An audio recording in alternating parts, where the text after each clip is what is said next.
Obrigado por se juntar a nós em mais uma parte do nosso ensino sobre o assunto anjos. Estamos falando do ministério dos anjos e eu quero ler de novo a passagem que é a base para o nosso ensino, pois, como temos várias partes, é bom relembrar.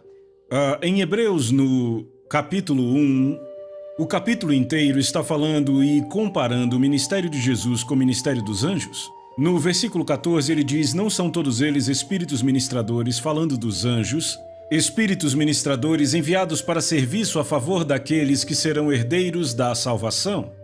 De alguma forma, ao longo dos anos, deixamos isto para trás e achamos que o ministério dos anjos é coisa do passado. E aí, quando entramos no capítulo 2, veja o que ele diz: por esta razão.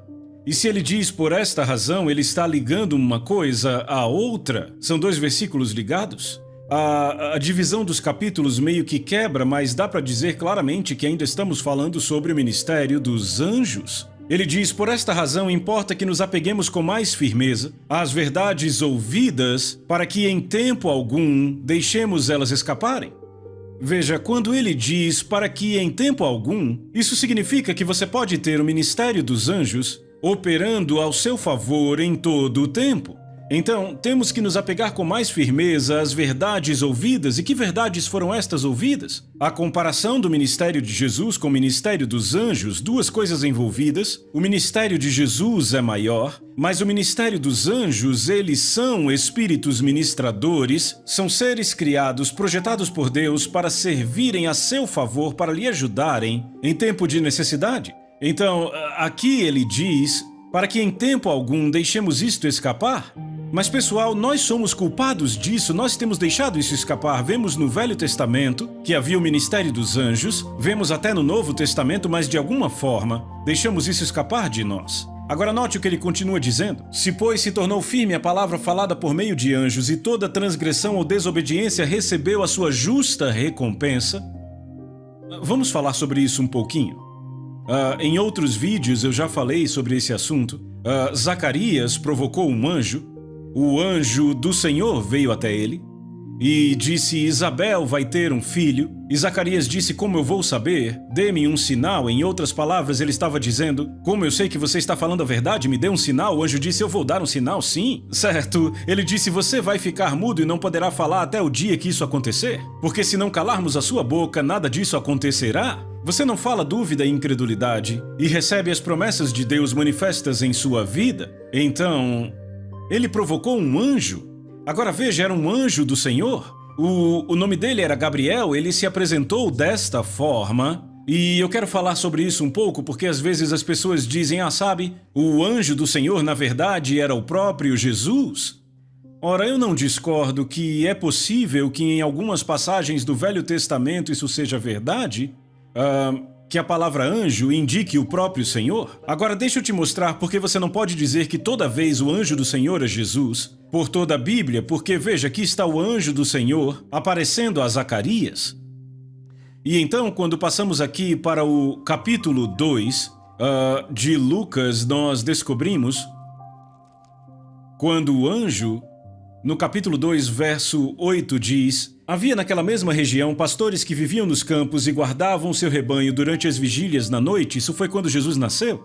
E um anjo do Senhor desceu aonde eles estavam, e a glória do Senhor brilhou ao redor deles, e ficaram tomados de grande temor. O anjo, porém, lhes disse: não temais, eis aqui vos trago boa nova de grande alegria, que o será para todo o povo. Porque hoje vos nasceu na cidade de Davi o Salvador, que é Cristo o Senhor. Agora, se Jesus nasceu numa manjedoura e está deitado numa manjedoura na cidade de Davi, como ele poderia ser este anjo que estava ali falando com os pastores? Existe muita confusão sobre isso e você precisa manejar bem a palavra da verdade. E como eu disse, pode haver ocasiões no Velho Testamento onde há uma indicação.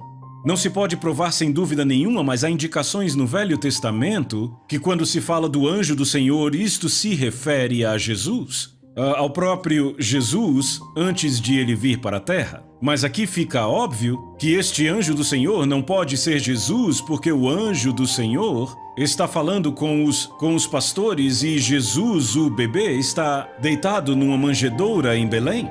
Então, Eu penso que seja necessário que manejemos bem a palavra da verdade e não sejamos pegos, dizendo, toda vez que fala do anjo do Senhor, este é Jesus, porque não é assim.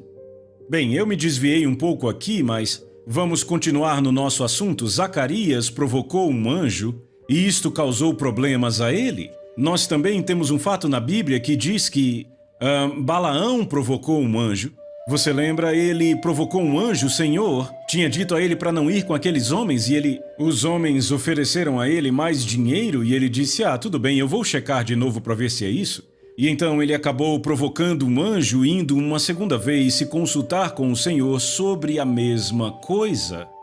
E se nós continuarmos nesta história, vemos que o anjo do Senhor ficou parado no caminho e Balaão não conseguia ver o anjo do Senhor ali parado, mas a sua jumenta parece que ela tinha mais discernimento espiritual do que Balaão, porque ele estava operando, por vezes no ofício de profeta e outras vezes com coisas ocultas, e ele mesmo se colocou em problemas. E aquele anjo do Senhor estava destinado a cortar a cabeça de Balaão, mas a sua jumenta salvou-lhe a vida. Então, encontramos no Salmo 103, versículos 19 e 20, que os anjos obedecem à voz da palavra de Deus.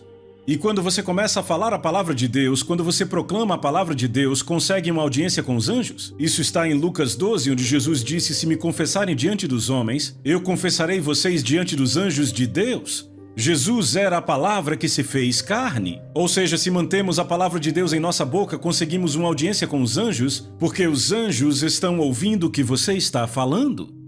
Ora, quando estão ouvindo a sua voz, eles conseguem dizer se você está ou não citando o que a palavra de Deus diz ou não necessariamente o que ela diz. Se a sua fala está em concordância com a palavra de Deus, então os anjos se envolvem a seu favor. Eles sabem o que a palavra diz. Em Marcos 11, 23 e 24, ele terá tudo o que diz, se crer e não duvidar no coração, se crer no que está dizendo, vai acontecer. Então eles trabalharão para que aconteça, para que venha acontecer exatamente o que a palavra diz, se você seguir e mantiver esta palavra em sua boca. Então eles se envolvem em sua situação. Eles cuidarão para que você esteja no lugar certo, na hora certa, para que a coisa certa aconteça. Então, eles são espíritos ministradores enviados para serviço a favor dos que são herdeiros da salvação.